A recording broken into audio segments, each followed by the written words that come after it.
बिस्मिल्लाहिर्रहमानिर्रहीम। अभी कौमी असम्बली की करारदाद की बाज़गश खत्म नहीं थी कि सुप्रीम कोर्ट के जज अतर मिनुल्लाह का एक फैसला सामने आया है, एक तफसीली नोट सामने आया है, मजीद इख्तलाफात सामने आए हैं, जहां पर वो ये कहते हैं कि चाय के टेबल पे कुछ और तय होता है, लेकिन अमली तौर पर अदालत के अंदर कुछ और हो रहा था। एक ऐसा मौके के ऊपर कि जब चीफ जस्टिस के ऊपर सवालात उठ रहे हैं, उनसे मुतालबा हो रहा है, कौमी असम्बली में मुतालबा आ रहा है, साथ ही जजेस मुतालबा कर रहे हैं कि किसी तरीके से फुल कोर्ट बनाया जाए, तमाम जजेस मिलकर बैठें, इस अहम मामले को सुना जाए, इस अहम मामले के ऊपर फैसला किया जाए। और मामला है पाकिस्तान में, पाकिस्तान के दो सूबों के अंदर इंतखाबात का, आम इंतखाबात का, असम्बलियाँ तहलील होने के बाद के इलेक्शन का। चीज़ों का जायज़ा लेंगे। मेरे साथ मौजूद हैं हसन रजा पाशा साहब, पाकिस्तान बार कौंसिल के एग्जीक्यूटिव कमेटी के चेयरमैन हैं। इसके साथ साथ अजहर सिद्दीक साहब हैं, पाकिस्तान तहरीक इंसाफ के बहुत सारे केसेस की पैरवी कर रहे हैं। और इन तमाम केसेस के अंदर कि जो आज सुप्रीम कोर्ट के सामने थे, जिसकी बुनियाद पर इख्तलाफ आया, उसमें भी कहीं ना कहीं अजहर सिद्दीक साहब किसी न किसी मौके के ऊपर किसी केस के अंदर पाकिस्तान तहरीक इंसाफ की तरफ से पेश होते रहे। अजहर सिद्दीक साहब, मैं आप ही से शुरू करूंगा। एक इख्तलाफ हम देख रहे हैं कि सामने आया है, एक और नोट सामने आया था मिनुल्लाह साहब का।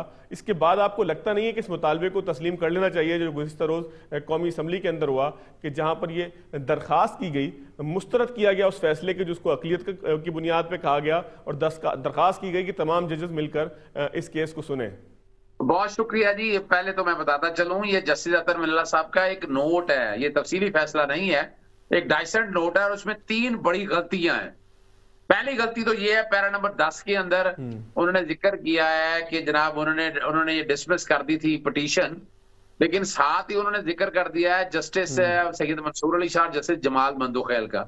ये गालबन ये 23 या 24 फरवरी का वाकया जो बयान करते हैं, वो तो 1 मार्च को फैसला हुआ है। तो ये वाला फैसला 1 मार्च को कैसे पता चल गया उन्हें उस दिन? यानी ये बड़ा बहुत बहुत अहम सवाल है। बहुत ही अहम सवाल ये है कि 23 या 24 फरवरी को जब ये उन्होंने नोट लिखा और उसके बाद इल्हाम हो गया था या ख्वाब आ गया था, क्या कह सकते हैं, कि 1 मार्च का फैसला। और यहाँ एक बड़ी सिंपल सी बात हम बताते चले आपको कि ये सिंगल जज के नोट की कोई हैसियत नहीं होती, ये अक़लियती एक नोट कहलाता है। और वैसे भी जब ये फैसला हुआ था कि 9 मेंबर बेंच का टूट के नया बेंच बनना था, उस पर दस्तखत मौजूद है जस्टिस अतर मिनुल्लाह साहब के भी, और 5 मेंबर बेंच था, जो बेंच था जिसने फैसला करना था, और 5 मेंबर बेंच ने हियरिंग शुरू की और 1 मार्च को वो हियरिंग कंक्लूड की। उसमें कोई जिक्र नहीं किया इस हवाले से, और एक नीचे नोट लिखा और ऑर्डर ऑफ द कोर्ट यही था 3-2 के साथ कि जनाब इलेक्शन की डेट दें। और उस इलेक्शन की डेट पर अमल दरामद हो गया, अमल दरामद होके इलेक्शन शेड्यूल आ गया, इलेक्शन शेड्यूल जारी हो गया। और इसी जस्टिस अतर मिनुल्लाह साहब के नोट में अगर आप देख लें, लाहौर हाई कोर्ट के फैसले का जिक्र किया है, जिसमें कहा गया कि 90 दिन के अंदर इलेक्शन कराने हैं। इलेक्शन कमीशन फौरी तौर के ऊपर मुशावरत करे गवर्नर के साथ और तारीख का ऐलान करे। और तारीख का ऐलान सदर पाकिस्तान ने 20 मार्च को तो कर दिया था। सुप्रीम कोर्ट में कोई समाअत है या नहीं है, तो एक अलग इशू है कि 20 मार्च को सदर ने 10 अप्रैल का ऐलान कर दिया। और लाहौर हाई कोर्ट का फैसले के खिलाफ ये भी जिक्र कर रहे हैं कि कोई हुक्म इम्तनाई नहीं था। जब हुक्म इम्तनाई नहीं था, झगड़ा डेट का था, डेट आ गई और फाइनली उस डेट पे इलेक्शन कमीशन ने बाकायदा जो है वो फैसला कर दिया।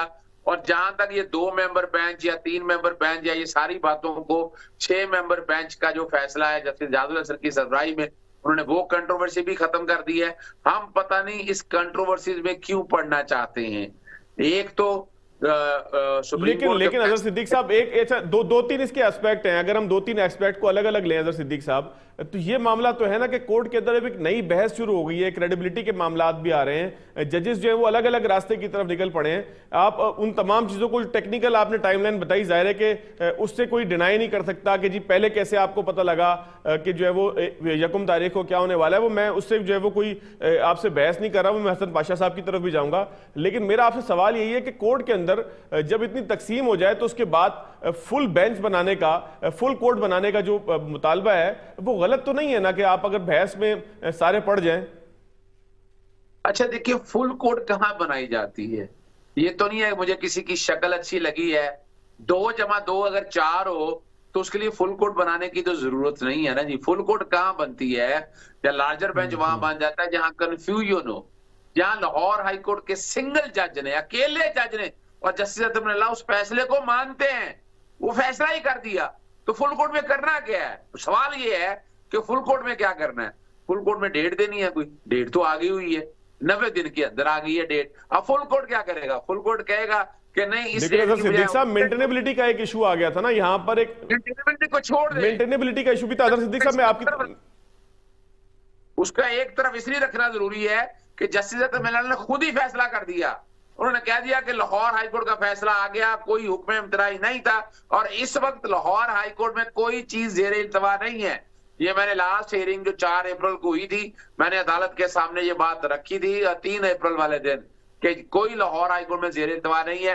अब एक दो बातें बड़ी वजाहत के साथ है। आर्टिकल 112 और 224 कहता है 90 दिन में इलेक्शन होने चाहिए और आगे नहीं जा सकते। और क्या लार्जर बेंच जाके कहेगा नहीं जी हम फॉर अनडेफिनेट पीरियड के लिए इसको प्रोलॉन्ग कर दें? फुल कोर्ट में मेरा एक सवाल है, जो भी यहां बैठा है, मैं उनसे एक सवाल करना चाहता हूं कि फुल कोर्ट क्या करेगा, या क्या करना चाहिए था? फुल कोर्ट ने क्या करना क्या था? क्या उन्होंने कहना था कि 90 दिन आईनी प्रोविजन नहीं है? क्या उन्होंने कोई डेट तब्दील कर दी? तनाजा खड़ा हो गया था ना अजहर सिद्दीक साहब, एक तनाजा खड़ा हो गया था, एक तनाजा खड़ा हो गया था, राय तकसीम हो गई थी। उस तकसीम राय को एक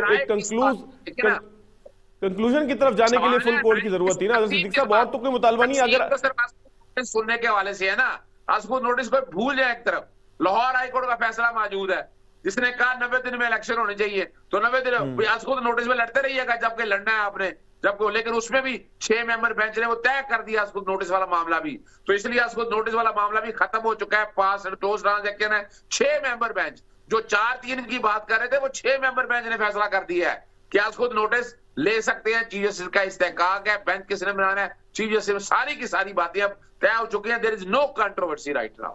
और ये जो बात कर रहे हैं जस्टिस अतमन्ना, अजहर सिद्दीक साहब, मैं जरा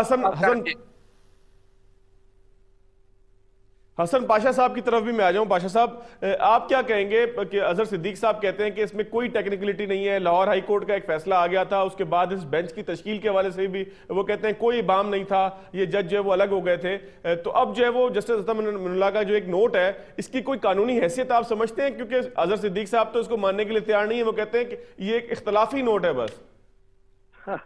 बात यह है कि इस वक्त जो पाकिस्तान की सूरत हाल है, वो इतनी मिजरेबल कंडीशन में जो इस वक्त है, इससे पहले हमने किसी कॉन्स्टिट्यूशन मैटर पे नहीं देखी। देखें इतनी आसानी से क्या फरमा रहे हैं हमारे भाई अजहर सिद्दीक साहब कि कुछ भी नहीं है, कुछ भी नहीं है। अगर कुछ नहीं है तो वो इस वक्त आपके साथ प्रोग्राम है, मैं आज इस वक्त प्रोग्राम में क्यों शामिल हूँ? आप जिस मीडिया के जिस चैनल पे जाएं वहां पे यही डिस्कशन हो रही है। जो प्रिंट मीडिया जो अखबार उठाएं उसमें यही खबर है कि 4-3 है, 3-2 है, ये है वो है। सर बात ये है कि जो बाख्तियार है वो लाठी लेके अपना इख्तियार इस्तेमाल कर रहा है। जहां जहां इख्तियार है उसका इख्तियार इस्तेमाल होता है, और ये नहीं देखा जा रहा कि वो इख्तियार प्रॉपर यूज हो रहा है या इम्प्रॉपर। कल की पार्लियामान की तकरीरें सुने तो वहां उन्होंने अपना इख्तियार इस्तेमाल किया। आर्टिकल 68 भी है और आर्टिकल 69 भी है। अब जहां पे साथ ही सुप्रीम कोर्ट है, उनका इख्तियार चला तो उन्होंने अपना इख्तियार इस्तेमाल किया।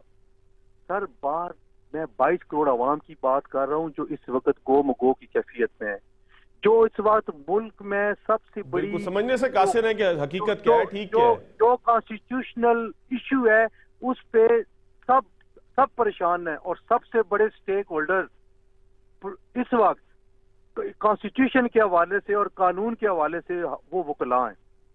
और देखें तारीख गवाह है कि बार एसोसिएशन और बार काउंसिल ने जब भी कोई मुतालबा किया है, अगर वक्ती तौर पे उसको रिजेक्ट कर दिया गया, लेकिन तारीख ने साबित किया कि वो हमेशा दुरुस्त हुए। हम आर्टिकल 63A का केस था पंजाब असेंबली का, हमने मिन्नतें की कि फुल कोर्ट बनाएं। आज उस फैसले की सैंक्टिटी, असेंबली खत्म हो गई है लेकिन उस फैसले की सैंक्टिटी अभी भी उस पे क्वेश्चन मार्क है। हमने जब ये प्रोसीडिंग शुरू हुई 184(3) के हवाले से, हमने उस वक्त भी मुतालबा किया कि फुल कोर्ट होना चाहिए, नहीं मानी भी गई बात। फिर बेंच नया तश्कील हुआ, उस वक्त भी कहा। जब जस्टिस बंदोखेल साहब ने रिक्यूज किया, उस वक्त भी हमने कहा। और आज आपके प्रोग्राम की तवज्जो से मैं फिर इस चीज का यादा कर रहा हूं कि 10 तारीख के बाद फिर मामला सुप्रीम कोर्ट में आना है। खुदारा फुल कोर्ट बनाएं, इस इदारे को बचाएं। अगर ये इदारा डैमेज हो गया, इस इदारे को डेंट पड़ गया, तो हम शायद कई साल इसको बनाते बनाते हमें गुजर जाएंगे। सर हमने कुर्बानियां साहब, मैं एक ब्रेक लेता हूं। मैं आपकी बात बिल्कुल समझ गया कि इदारे की क्रेडिबिलिटी के लिए जरूरी है, इदारे की क्रेडिबिलिटी की जरूरी है कि फुल कोर्ट बनाया जाए। अजहर सिद्दीक साहब को भी कायल करने की, उनसे भी बात करने की कोशिश करते हैं। एक ब्रेक लेंगे, दोनों मेहमान हमारे साथ ही मौजूद होंगे। एक छोटे से ब्रेक के बाद आते हैं। ब्रेक के बाद खुश आमदीद। हसन पाशा साहब मेरे साथ मौजूद है, अजहर सिद्दीक साहब मेरे साथ मौजूद हैं। पाशा साहब, आप ही फरमाइएगा कि सियासी मामलात में अदालत की मदाखलत, फिर 3-4 केसेस का हवाला दिया है जस्टिस साहब ने, अतर मिनल्ला साहब ने, और उसके अलावा एक पूरा नोट के अंदर बहुत सारे ऐसे मामलात हैं कि जो इससे पहले मुख्तलिफ लोग कहते आ रहे थे। मिसकंडक्ट की हवाले से बात भी की जा रही है, यह भी कहा जा रहा है कि रेफरेंस भी दायर हो सकता है चीफ जस्टिस साहब और उनके जो दीगर रुफका हैं। तो आपको सियासी मामलात के अंदर मदाखलत अदालत की और इस तमाम चीजों के हवाले से किस हद तक इत्तफाक करते हैं जस्टिस अतर मिनल्ला के नोट से? मैं चूंकि पढ़ा नहीं है, बस ये टिकट ही देख रहा हूँ और कुछ बातें आप लोगों की सुन के मैं एक राय कायम कर रहा हूँ और बिलीव कर रहा हूँ इस बात से कि जो कुछ आप लोग कह रहे हैं वो जाहिर है, इतनी जिम्मेदारी के साथ आप बात कर रहे हैं तो मुझे ये बात माननी पड़ेगी। तो देखें, अतर मिनल्ला साहब ने जो पहले नोट लिखा, ये मौजूदा नोट उसी की कंटिन्यूशन है और उसको हम आइसोलेशन में नहीं पढ़ सकते। और साथ ही जो बाकी 2 जजेस ने, जस्टिस अतर मिनल्ला साहब और जस्टिस जाहिया अफरीदी साहब के इख्तिलाफी नोट को अपने जजमेंट का, अपने इख्तिलाफी नोट का हिस्सा बनाने का कहा, तो इस तौर पे चार मुअज़्ज़ज़ जज साहबान का व्यू एक आ गया। देखिए, एक बार बार ये बातें दोहराई गई हैं, मैं फिर at the cost of repetition एक बात करता हूँ कि स्टार्ट हुआ 9 जजेस के साथ, राइट? उस पे 2 जजेस पे एतराज आ गया। एक जज साहब पे पाकिस्तान बार काउंसिल ने किया, दूसरे जज साहब पे कर दिया हुकूमती पार्टी ने। ठीक है जी। अब लेकिन उससे पहले 2 हियरिंग्स हो चुकी थी। उन 2 हियरिंग्स में जो कुछ भी मुअज़्ज़ज़ जज साहबान ने या बेंच के सामने हुकूमती वकला या दूसरे वकला ने उनको असिस्ट किया, उसके तहत उनको सुन के उन जो बाकी 7 जजेस थे उनमें से 2 जज साहबान ने अपनी एक राय कायम कर ली, वर्डिक्ट दे दिया और उन्होंने कहा कि तीनों पिटीशन और सुओ मोटो केस चारों जो है वो रिजेक्ट कर दिए गए, डिसमिस कर दिए गए। ठीक है। तो जो बाकी 2 जजेस जिन्होंने रिक्यूज किया था, मिस्टर जस्टिस एजाजुल हसन और mister justice Fazail Akbar Naqvi, bench constitute होने के बाद उन्होंने ना ये राय दी और ना ये राय दी कि ये मंजूर है। सो उनकी वहां पे मौजूदगी को हम काउंट नहीं कर सकते किसी राय में भी।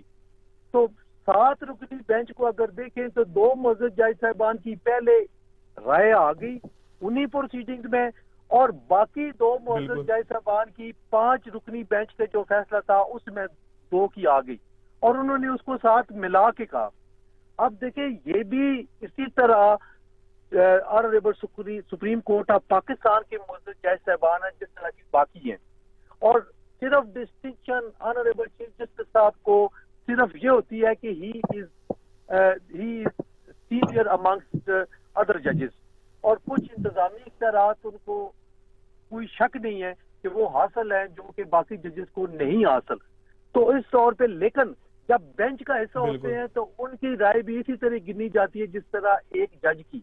ये नहीं होता कि जनाब चीफ जस्टिस साहब की ये राय है लिहाजा हम इसको 2 जजेस या 3 जजेस की काउंटिंग कर लेते हैं। नहीं, एक जज की है, जिस तरह जूनियर मोस्ट जज जो सबसे आखिर में एलिवेट हुए हैं, जो उनकी राय की अहमियत है, इसी तरह ऑनरेबल चीफ जस्टिस साहब की अहमियत। सो स्टार्ट से देखा जाए तो यानी कि बिल्कुल बिल्कुल कोई ये नहीं कह सकता कि चीफ जस्टिस साहब या कोई और जज जो है वो उनकी राय के अंदर कोई वजन अलग अलग है। पाशा साहब, ये खतरनाक जो एक माहौल एक बन गया है कि कॉन्फ्लिक्ट दोनों जानिब से हमें नजर आ रहा है। मुझे दोबारा बताया गया है कि अजहर सिद्दीक साहब हमारे साथ मौजूद हैं। अजहर सिद्दीक साहब, हसन रजा पाशा साहब पाकिस्तान बार कौंसिल की नुमाइंदगी, पाकिस्तान बार कौंसिल भी कहती है कि फुल कोर्ट बनाया जाए, कौमी असम्बली का मुतालबा भी है कि फुल कोर्ट बनाया जाए। फुल कोर्ट से मेरी मुराद है कि मुकम्मल तौर पर तमाम जजेस वो बैठे।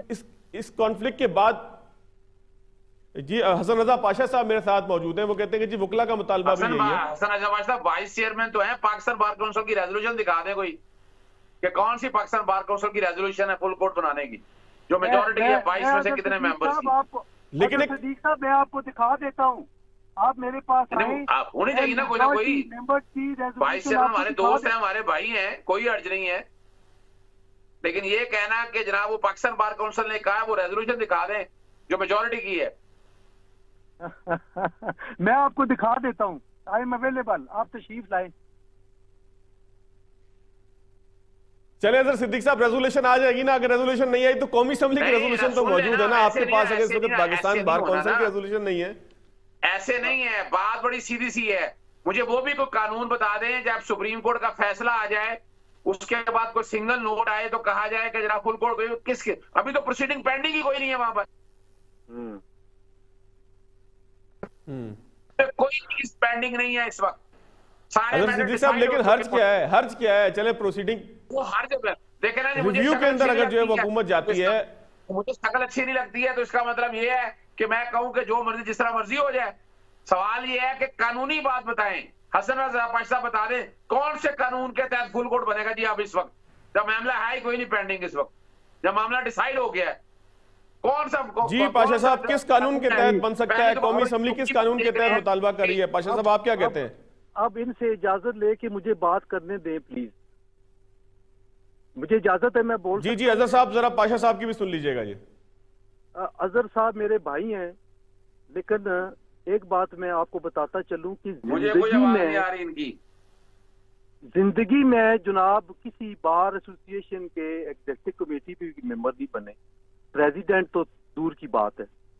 मैं ये मेरा पहला मनसब नहीं है।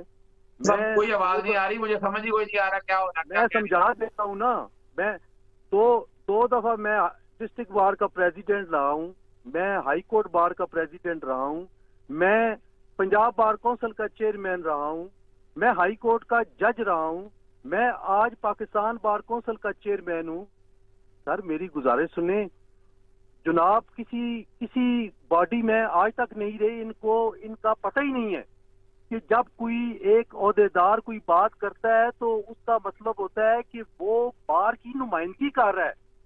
और रेजोल्यूशन की बात अगर इनको कोई एतराज है तो शरीफ ले आए, मैं इनको रेजोल्यूशन भी दिखा दूंगा।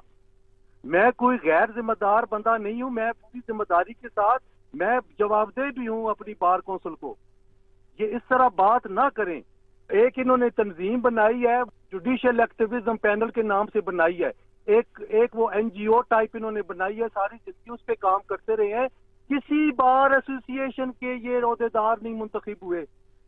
अच्छा पाशा साहब, अब अगर हम इख्तिताम की तरफ आए, आखिरी 4-5 मिनट रह गए, 2-3 मिनट रह गए, मुझे एक दो चीजें आप ये बताइएगा कि अब आगे सूरत हाल है कि अगर हुकूमत रेफरेंस लेकर आती है, हुकूमत जो है वो सुप्रीम कोर्ट के चीफ जस्टिस के खिलाफ रेफरेंस लेकर आती है, एक अजीबो गरीब एक मामला है कि जहां पर हम देख रहे हैं कि एक बहरान के अंदर कश्ती अटक गई है, एक मामला जो है वो हल नहीं हो रहा। तो अब आपको इन तमाम चीजों का हल क्या नजर आता है? किस तरीके से आगे बढ़ा जाए? इख्तितामी मामला मैं कहता हूँ कुछ आगे की बात भी हो जाए।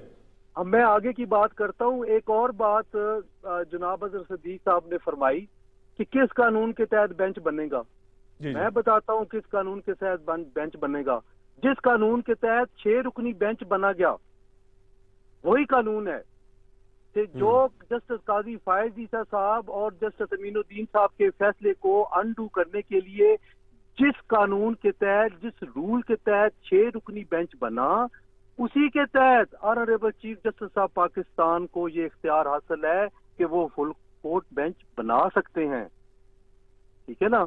तो ये इस तरह नहीं है बात कि हम अवाम में कह रहे हैं। हमने भी कानून की डिग्री हासिल की हुई है और 32 साल हो गए हैं इसी यही काम करते हुए। बिल्कुल ठीक है हसन रजा पाशा साहब, मैं बिल्कुल आपकी बात से मुत्तफिक हूं कि इलेक्शन होना है, इलेक्शन 90 दिन के अंदर होना चाहिए था, इलेक्शन के हवाले से वायलेशन नहीं होनी चाहिए थी। लेकिन इस वक्त जो मामलात कोर्ट के नजर आ रहे हैं, उन तमाम मामलात के ऊपर सवालात उठ रहे हैं और उन सवालात का जवाब फुल कोर्ट ही दे सकता है। मैं दोनों मेहमानों का शुक्रिया अदा करूंगा। आगे की तरफ चलेंगे और आगे प्रोग्राम के बाद ब्रेक के बाद जब आप आएंगे तो बलूचिस्तान के हवाले से कुछ बात करेंगे। एक बड़ी कार्रवाई हुई है, इंटेलिजेंस इत्तलात की बुनियाद पर इंटेलिजेंस इदारों की एक बड़ी कार्रवाई है, अस्करी इदारों की एक बड़ी कार्रवाई है।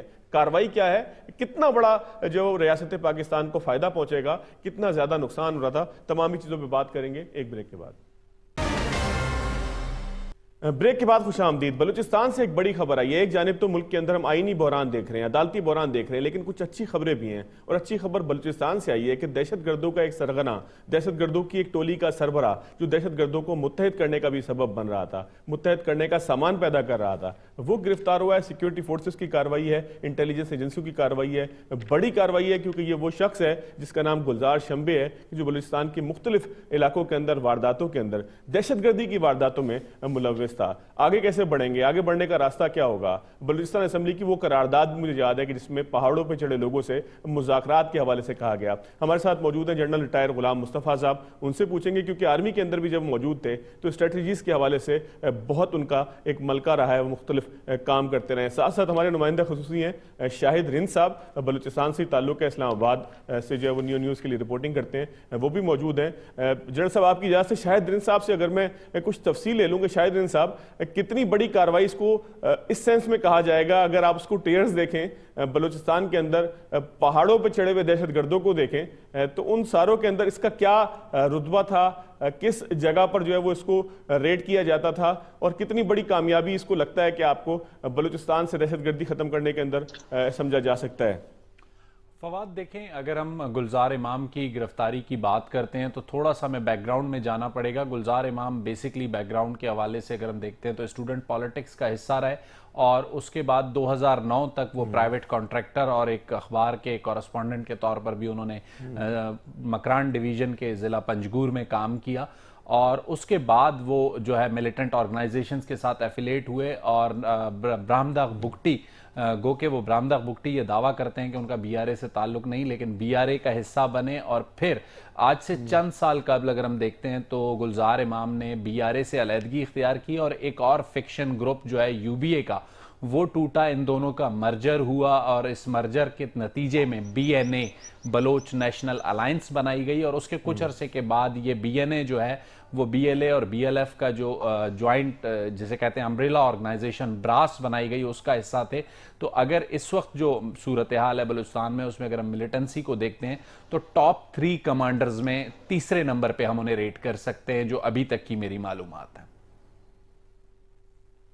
यानी कि एक बड़ी कामयाबी है, बड़ी कार्रवाई है। मैं शायद साहब दोबारा आपकी तरफ आऊंगा, मैं क्योंकि इब्तदाइया कुछ आपकी तरफ से आ गया है, कार्रवाई का जो है वो स्केल कुछ हमारे सामने आ गया है। जनरल साहब मैं आपकी तरफ आऊंगा, एक बड़ी इंटेलिजेंस कार्रवाई है जिस तरीके से शायद रिंद साहब ने बताया, फिर आईएसपीआर की प्रेस रिलीज भी जो है वो आज सुबह जारी हुई जिसमें बताया गया कि एक बड़ा कमांडर जो है वो पकड़ा गया है। तो इस तरह की कार्रवाइयों को अगर हम इंटेलिजेंस की मामलात में देखें या स्ट्रेटेजिकली देखें, अस्करी मास पर देखें तो उसको कितनी बड़ी कामयाबी कहा जाएगा एक ऐसे मौके के ऊपर कि जब बलूचिस्तान के अंदर बड़ी तेजी से जो है वो हमारी अफवाज, बहादुर अफवाज दहशतगर्दों की सरकोबी के लिए आगे बढ़ रही हैं। देखिए, इस किस्म के ऑपरेशंस को एक दिन में नहीं होते, ये बड़ा पेंस टेकिंग, बड़ा अर्करेजी का काम है, बड़ी देर लगती है इसके ऊपर और बहुत से मुख्तलिफ महाजों पे काम हो रहा होता है जब जाकर इस किस्म की गिरफ्तारी होती है। और मैं समझता हूँ कि हमारी जो इंटेलिजेंस एजेंसीज हैं आईएसआई, ये मुबारकबाद की मुस्तहिक है कि उन्होंने इतना बड़ा कारनामा सर अंजाम दिया है और पब्लिक ग्लेड से बड़े परे होकर अंजाम दिया है। दुनिया में देख लिया, पाकिस्तान में तो जिसका मुंह उठता है उठ के हमारे ऊपर तानाजनी शुरू कर देते हैं, इल्जाम तराही शुरू कर देते हैं, लेकिन बहुत कम लोगों को एहसास है कि ये कितना देर ये मनसूबाबंदी की गई, इसकी किस तरीके से इस तक पहुंचा गया, कब और कैसे इन लोगों को उस तरफ लाए गए जहां पे गिरफ्तार भी हो और मसला और भी बढ़ के भी ना इससे। क्योंकि आप देखिए, इंटेलिजेंस एजेंसीज के लिए ऐसे गिरोहों में अपने आप को पहले दाखिल करना पड़ता है, उनमें उनका हिस्सा बनना पड़ता है, बिल्कुल उनमें एक एक्सेप्टेंस लानी पड़ती है, उन्हीं की तरह मिलके कई दफा कई ऐसी कार्रवाइयां भी करनी पड़ती हैं जो बज़ाहिर लगती हैं कि शायद ठीक ना हो, लेकिन अपने आप को उस लेवल पर लाने के लिए जब जो उनके टॉप लीडर है किसी भी ग्रुप का, वो उनका एतमाद हासिल करना बड़ा मुश्किल काम, बहुत ही मुश्किल काम है। ये जान पे खेलने का काम, जरा सी बेहतियाती तो जान से गए आप इससे।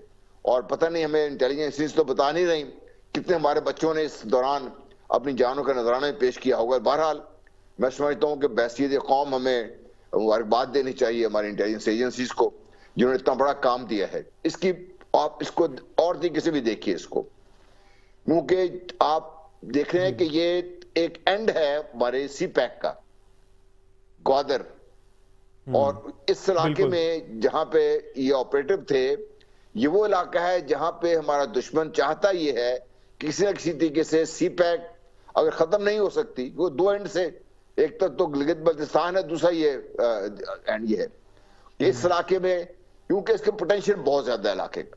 अल्लाह ताला ने इस इलाके को बहुत बहुत नवाजा है इस इलाके को, और अगर ये पोटेंशियल इसका एक्चुअलाइज होना शुरू होगा तो अब देखिए सिर्फ पूरे पाकिस्तान को भी इंतहा फायदा होगा। तो ये इस जहां पर ये ऑपरेट हो रहे थे गुलजार साहब, अगर ये यहाँ पे इनको कामयाब रहने दिया जाता और चलते रहते ये, तो अब देखिए हमारे सी पैक को, हमारे यहाँ पे जो दूसरी एजेंसीज काम कर रही हैं, गैर मुल्की लोग जो काम कर रहे हैं, उनको बहुत नुकसानदेह था ये। तो ऑल एंड ऑल ये बहुत बड़ा कारनामा है। अच्छा जनरल साहब, माजी में हमने देखा है कि बड़े ऑपरेशंस होते रहे दहशतगर्दों के खिलाफ, दहशतगर्द को पकड़ा भी जाता रहा है, मारा भी जाता रहा है, लेकिन एक दहशतगर्द का किसी कार्रवाई के नतीजे में जो है वो हलाक हो जाना और एक दहशतगर्द का किसी इंटेलिजेंस कार्रवाई के नतीजे में गिरफ्तार हो जाना, इन दो चीजों को ज्यादा बड़ी कामयाबी कौन सी कहलाती है? क्योंकि गिरफ्तार वाला तो मेरा ख्याल है कि बहुत सी ऐसी मालूमात भी आश्कार करता है कि जो मर जाने वाला हमें नहीं दे सकता। तो इस अगर तनाजुर में हम देखें तो इसके नतीजे में आप समझते हैं कि नेटवर्क के ऊपर भी जो वो कारी जरूरत पड़ती है? जी देखिए, ऑपरेशन तो दोनों ही बहुत इंपॉर्टेंट है, दोनों ही जान जोखों का काम है, लेकिन जब आप एक मकसद जिसे होता है कि उसको गिरफ्तार करना है, वो मकसद हासिल करने के लिए ऑपरेशन और तरीके से प्लान होते हैं। ये उस प्लानिंग को काफी क्रिटिकल होती है, काफी अखरेजी, बड़ी मेहनत करनी पड़ती है इसमें, और अल्लाह कर जब कामयाबी मिलती है उससे फिर आपके नताइज बहुत दूरस होते हैं, उनसे आप बहुत इंफॉर्मेशन हासिल कर सकते हैं, बहुत सारे लिंकेजेस पता चल जाते हैं, क्योंकि जो इंटेलिजेंस जो दहशतगर्द ग्रुप से काम कर रहे हैं ना, ये कोई एक आइसोलेशन में काम नहीं करते ये लोग, इन बहुत नेटवर्किंग होती है, एक से दूसरे के साथ, दूसरे तीसरे के साथ, पीछे बैकएंड पे जाएंगे तो बहुत बड़ा गैर मुल्की सपोर्ट इनको हासिल आपको नजर आती आएगी। तो इस सारे लिंकेजेस को दरियाफ्त करना, हिंदुस्तान का भी सफर करते रहे जनरल साहब, ये हिंदुस्तान का सफर भी करते रहे, किसी और नाम से पासपोर्ट लिया था जी, हिंदुस्तान का सफर करते रहे। गुलजार शंबे जो है वो इनकी मालूमात यही हमारे पास आई है कि इन्होंने पासपोर्ट भी था इनके पास। जी जी, हिंदुस्तान तो देखिए ना, हिंदुस्तान की तो उन्होंने कोई ढकी छुपी नहीं बात रखी हुई। हिंदुस्तान तो पहले दिन से कह रहा है कि हम सी पैक को खत्म करने के लिए किसी हद तक भी जाने को तैयार है, वो कर रहे हैं इस काम को, और ऐसे लोग इस्तेमाल हो रहे थे उसमें। अब अगर आप पूरी चेन में अगर एक उसका जो हिस्सा चेन का निकाल लेंगे उससे, तो पूरी चेन इनफेक्टिव होने का चांस होता है। तो यहाँ पर ये उम्मीद की जानी चाहिए कि इतने बड़े ऑपरेशन में इतनी कामयाबी के बाद अगर ये पूरी चेन जो थी, जिसका लिंक भारत से भी था, अफगानिस्तान से भी कहीं लिंक होगा, ईरान से भी कहीं लिंक होगा, क्योंकि इस इलाके में ईरान के जो बेस जो लोग हैं दहशतगर्द, वो पाकिस्तान को नुकसान पहुंचाने के लिए वो भी कभी कभी आपको ऑपरेटर नजर आते हैं। तो इस चेन में अगर आप एक लिंक निकाल लेंगे और इतना अहम लिंक निकाल लेंगे तो फिर चेन कमजोर पड़ जाती है।